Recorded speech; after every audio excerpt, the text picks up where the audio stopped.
नमस्कार। हिंदी की कक्षा में आप सभी का स्वागत है। प्यारे बच्चों, आज हम सर्वेश्वर दयाल सक्सेना जी द्वारा रचित कविता मेघ आए के बारे में जानेंगे। कविता शुरू करने से पहले आइए कवि के बारे में संक्षिप्त में जान लेते हैं। तो चलिए शुरू करते हैं। कवि सर्वेश्वर दयाल सक्सेना का जन्म उत्तर प्रदेश के बस्ती जिले में सन 1927 में हुआ था। उन्होंने प्रारंभिक शिक्षा बस्ती जिले तथा उच्च शिक्षा इलाहाबाद विश्वविद्यालय से ग्रहण की। कवि सर्वेश्वर दयाल दिनमान के उप संपादक तथा बाल पत्रिका पराग के संपादक भी रहे। उन्होंने चर्चे और चरखे नाम से जो स्तंभ शुरू किया वह बहुत लोकप्रिय हुआ। काठ की घंटियां, बांस का पुल, एक सूनी नाव, गर्म हवाएं, कुआनो नदी, जंगल का दर्द, खूंटियों पर टंगे लोग आदि उनके प्रमुख कविता संग्रह हैं। प्यारे बच्चों, इसके अतिरिक्त उन्होंने उपन्यास, कहानी, निबंध तथा बाल साहित्य की भी रचना की। उन्हें साहित्य अकादमी पुरस्कार से भी सम्मानित किया गया। सन 1983 में उनका निधन हो गया। तो चलिए अब अपनी कविता शुरू करते हैं। मेघ आए बड़े बन ठन के संवर के, आगे आगे नाचती गाती बयार चली, दरवाजे खिड़कियां खुलने लगीं गली गली, पाहुन जो आए हों गांव में शहर के, मेघ आए बड़े बन ठन के संवर के। बन ठन के का अर्थ है सज संवर कर, बयार का अर्थ है हवा, पाहुन का अर्थ है मेहमान और मेघ का अर्थ है बादल। प्यारे बच्चों, प्रस्तुत पंक्तियों में कवि ने वर्षा ऋतु के आने पर गांव में दिखाई देने वाले उत्साह का चित्रण किया है। कवि ने यहाँ बादल का मानवीकरण करके उसे एक दामाद के रूप में दिखाया है। जिस प्रकार कोई दामाद बड़ा ही सज धज कर बन ठन कर अपने ससुराल जाता है, उसी प्रकार मेघ भी बड़े बन ठन कर और सुंदर वेशभूषा धारण करके आए हैं। जिस प्रकार किसी मेहमान के आने का संदेश गांव के बच्चे आगे आगे दौड़कर पूरे गांव में फैला देते हैं, ठीक उसी तरह हवा उनके आगे आगे नाचती हुई गांव को यह सूचना देने लगी है कि गांव में मेघ यानी बादल रूपी मेहमान आए हैं। यह सूचना पाकर गांव के सभी लोग अपने खिड़की दरवाजे खोलकर उसे देखने एवं उसे निहारने के लिए घरों से बड़ी बेताबी से झांक रहे हैं। प्यारे बच्चों, इसका अर्थ यह हुआ कि हर वर्ष हम वर्षा ऋतु का बहुत ही बेसब्री से इंतजार करते हैं और इसके आने पर सारा आकाश बादलों से ढक जाता है, सौंधी सौंधी हवाएं चलने लगती हैं और सभी लोग घर से निकलकर वर्षा ऋतु का आनंद लेते हैं। अगली पंक्तियां देखिए।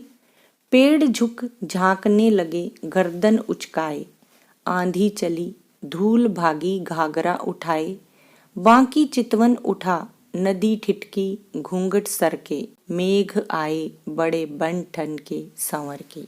उचकाए का अर्थ है उठाकर, बांकी चितवन का अर्थ है तिरछी दृष्टि, ठिठकी का अर्थ है ठहर कर। प्यारे बच्चों, प्रस्तुत पंक्तियों में कवि ने वर्षा ऋतु के आने पर प्रकृति में आने वाले बदलावों का वर्णन किया है और उसका बहुत ही सुंदर ढंग से मानवीकरण किया है। कवि कहते हैं कि आसमान में बादल छाने के साथ आंधी आने पर धूल ऐसे उड़ने लगती है मानो गांव की औरतें घाघरा उठाए दौड़ रही हों। साथ ही हवा के चलने के कारण पेड़ ऐसे झुके हुए प्रतीत होते हैं मानो वे अपनी गर्दन उचकाकर मेहमान को देखने की कोशिश कर रहे हैं। वहीं दूसरी तरफ नदी रूपी औरतें ठिठक कर अपने घूंघट सरकाए हुए तिरछी नजरों से मेहमान को देख रही हैं। प्यारे बच्चों, इसका अर्थ यह हुआ कि जब वर्षा आने वाली होती है तो पहले थोड़ी तेज हवा या आंधी चलने लगती है, जिसके कारण रास्ते में पड़ी धूल उड़ने लगती है और हवा के प्रभाव से वृक्ष झुक जाते हैं। इस अवस्था में नदी का पानी मानो ठहर सा जाता है, जिसकी सुंदरता देखते ही बनती है। अगली पंक्तियां देखिए। बूढ़े पीपल ने आगे बढ़कर जुहार की, बरस बाद सुधि लीनी, बोली अकुलाई लता ओट हो किवार की, हरसाया ताल लाया पानी परात भर के, मेघ आए बड़े बन ठन के संवर के। जुहार का अर्थ है आदर के साथ झुककर किया गया नमस्कार। बरस का अर्थ है वर्ष, सुधि का अर्थ है याद, लीनी का अर्थ है ली, अकुलाई का अर्थ है व्याकुल, ओट का अर्थ है आड़, किवार का अर्थ है किवाड़ या दरवाजा, हर्षाया का अर्थ है हर्ष से भरा, ताल का अर्थ है तालाब और परात का अर्थ है बड़ा थाल। प्यारे बच्चों, प्रस्तुत पंक्तियों में कवि ने वर्षा ऋतु के आगमन एवं घर में दामाद के आगमन का बड़ा ही मनोरम चित्रण किया है। जब कोई दामाद बहुत दिनों के बाद घर आता है तो घर के बड़े बुजुर्ग उन्हें झुककर सम्मान पूर्वक प्रणाम करते हैं। इस दौरान उनकी जीवन संगिनी हठ पूर्वक गुस्सा होकर दरवाजे के पीछे छुपकर कहती है, आपने इतने दिनों से मेरे बारे में कोई सुध अर्थात खोज खबर क्यों नहीं ली? क्या इतने दिनों के बाद आपको मेरी याद आई? साथ ही जब हमारे घर में कोई अतिथि आता है तो हम उनके पांव धुलाते हैं। इसीलिए कवि ने यहाँ पर पानी परात भर के का उपयोग किया है। प्यारे बच्चों, इसका अर्थ यह हुआ कि वर्षों बाद घर आने पर बड़े बुजुर्ग जिस तरह अपने दामाद का स्वागत करते हैं, ठीक उसी प्रकार पीपल का वृक्ष भी झुककर वर्षा ऋतु का स्वागत करता है। जल की बूंदों के लिए व्याकुल लताएं गुस्से से दरवाजे के पीछे छिपकर मेघ से शिकायत कर रही हैं कि वो कब से प्यासी मेघ का इंतजार कर रही हैं और उन्हें अब आने का समय मिला है। प्यारे बच्चों, बादलों के आने की खुशी में तालाब उमड़ आया है और उसके पास जितना भी पानी है वो उससे थके हुए मेघ के चरणों को धोना चाहता है। अगली पंक्तियां हैं। क्षितिज अटारी गहराई दामिनी दमकी, क्षमा करो गांठ खुल गई अब भरम की, बांध टूटा झरझर मिलन के, अश्रु ढर के मेघ आए बड़े बन ठन के संवर के। क्षितिज का अर्थ है जहां धरती और आकाश मिलते हुए प्रतीत होते हैं। गहराई बादल छा गए, दामिनी बिजली, दमकी का अर्थ है चमकी, भरम का अर्थ है भ्रम, अश्रु का अर्थ है आंसू और ढरके का अर्थ है गिरे।